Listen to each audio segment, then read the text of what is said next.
Dear viewers, इस topic को अंग्रेजी में देखने के लिए देखिए हमारा इंग्लिश यूट्यूब चैनल। दृष्टि आईएएस के टू द पॉइंट प्रोग्राम में आपका स्वागत है। आज के एपिसोड में हम बात करेंगे वैश्विक लैंगिक अंतराल सूचकांक 2023 यानी ग्लोबल जेंडर गैप रिपोर्ट 2023 की। लेकिन सबसे पहले जान लेते हैं कि टॉपिक आखिर चर्चा में क्यों है। हाल ही में विश्व आर्थिक मंच यानी WEF ने अपने वैश्विक लैंगिक अंतराल सूचकांक 2023 में भारत को 146 देशों में से 127वें स्थान पर रखा है। चलिए सबसे पहले जानते हैं कि ये वैश्विक लैंगिक अंतराल सूचकांक या ग्लोबल जेंडर गैप रिपोर्ट क्या है। ये समय के साथ लैंगिक अंतराल को समाप्त करने की दिशा में प्रगति को ट्रैक करके लैंगिक समानता को मापने के लिए डिजाइन किया गया एक सूचकांक है। इसे पहली बार 2006 में विश्व आर्थिक मंच द्वारा प्रकाशित किया गया था। ये 4 प्रमुख आयामों में लैंगिक समानता की दिशा में देशों की प्रगति पर बेंचमार्क करता है। पहला आयाम है आर्थिक भागीदारी और अवसर, दूसरा आयाम है शिक्षा प्राप्ति, तीसरा आयाम है स्वास्थ्य और जीवन रक्षा और चौथा आयाम है राजनीतिक सशक्तिकरण। विभिन्न देशों को 4 उप सूचकांकों में से प्रत्येक के साथ साथ समग्र सूचकांक पर 0 से 1 के बीच का स्कोर प्रदान किया जाता है।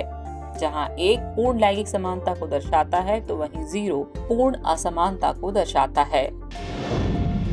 चलिए तो देख लेते हैं इस बार की रिपोर्ट के प्रमुख निष्कर्ष क्या हैं।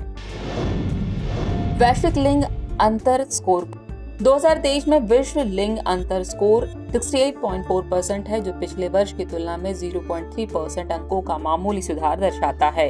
प्रगति की वर्तमान दर पर पूर्ण लैंगिक समानता हासिल करने में 131 वर्ष लगेंगे। चलिए अब नजर डालते हैं शीर्ष रैंकिंग वाले देशों पर। तो 91.2% के लिंग अंतर स्कोर के साथ आइसलैंड ने लगातार 14वें वर्ष सबसे अधिक लिंग समान देश के रूप में अपनी स्थिति बरकरार रखी है। ये एकमात्र ऐसा देश है जिसने अपने लिंग अंतर को 90% से अधिक कम कर दिया है। 3 अन्य नॉर्डिक देश आइसलैंड के साथ शीर्ष 5 रैंकिंग में शामिल हो गए हैं, जो लैंगिक समानता के प्रति उनकी मजबूत प्रतिबद्धता को उजागर करता है, जैसे कि नॉर्वे 87.9% स्कोर है इसका, फिनलैंड 86.3% स्कोर है इसका और स्वीडन जिसका स्कोर 81.5% है। और आखिर में बात भारत की रैंक की। भारत ने महत्वपूर्ण प्रगति की है, जिससे भारत 146 देशों में से 135वें से 127वें स्थान पर पहुंच गया है। आपको याद दिला दें, वर्ष 2022 में भारत 135वें स्थान पर था। पिछले संस्करण के बाद से देश में 1.4% अंक और 8 स्थान का सुधार हुआ है, जो कि 2020 के समता स्तर की ओर आंशिक सुधार दर्शाता है। भारत में लैंगिक अंतर 64.3% तक कम हुआ है। और भारत के पड़ोसी देशों की रैंकिंग की बात करें